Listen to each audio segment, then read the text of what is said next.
Sikap tidak terpuji siswa terhadap guru honorer bukan kali pertama terjadi, padahal mereka, para guru honorer, rela mengajar meski dibayar dengan upah minimum regional atau UMR. Ya, sekedar informasi saja bahwa Kemendikbud ini mencatat lebih dari 700.000 guru honorer mengajar di Indonesia, salah satunya guru yang satu ini. Dan kalau kita lihat, itu kan sangat perbuatan yang tidak terpuji, padahal ini dia, bentuk perjuangan dari seorang guru yang meski dibayar tidak seberapa, ia ikhlas menembus derasnya sungai demi mengajar anak muridnya. Ya, luar biasa ya, karena sebenarnya nilai-nilai yang harus selalu ditanamkan kepada anak-anak ya adalah selalu menghormati orang tua ataupun siapa yang lebih tua, apalagi guru begitu. Iya, pemirsa, ini kita lihat Atik Diat Prastuti harus berangkat lebih pagi agar tidak terlambat mengajar. Sudah 2 tahun ini ia harus menyeberang sungai karena jembatan yang menghubungkan rumahnya di perbatasan Kabupaten Pekalongan dengan sekolah tempat ia mengajar di Kabupaten Pemalang, Jawa Tengah, ambruk.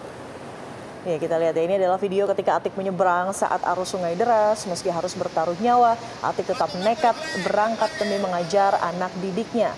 Nah, usai menyeberang, pemirsa, Anda bayangkan, Atik masih harus naik ojek sejauh 5 km. Nah, sebagai guru honorer, Atik mendapatkan honor Rp250.000 setiap bulannya. Ya.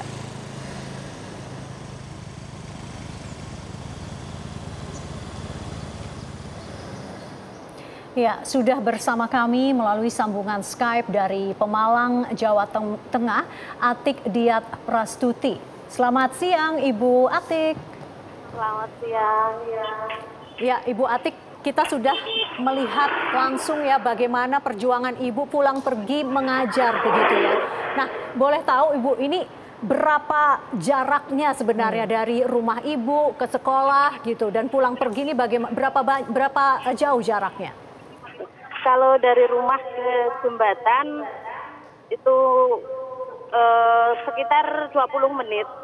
Terus dari jembatan setelah saya nyebrang sampai ke sekolahan kisaran 20 menit. Oke, 20 menit dengan berjalan kaki ya, seperti itu ya perhitungannya dengan jalan kaki ya? Kalau dengan jalan kaki 30 menit.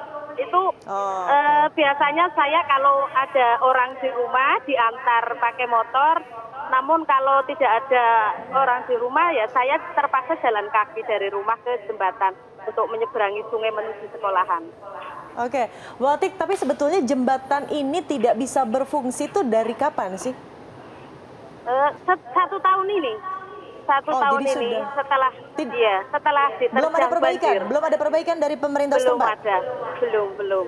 Sudah 1 tahun. Oke, nah ini kan Widya, kalau kita lihat tadi ya Ibu Atik ya, kalau mungkin arusnya masih ya istilahnya walaupun deras masih bisa diseberangi. Kalau misalnya arus sedang kencang sekali itu bagaimana ya Bu? Apakah masih bisa diseberangi atau lebih baik tidak begitu?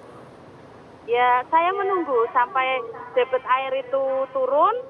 Kisaran 2 jam saya menunggu di pinggir jembatan itu, kemudian nanti kalau arusnya sudah agak lumayan, saya baru berani nyebrang. Oke, Bu Atik, sebetulnya sudah berapa lama sih jadi guru honorer?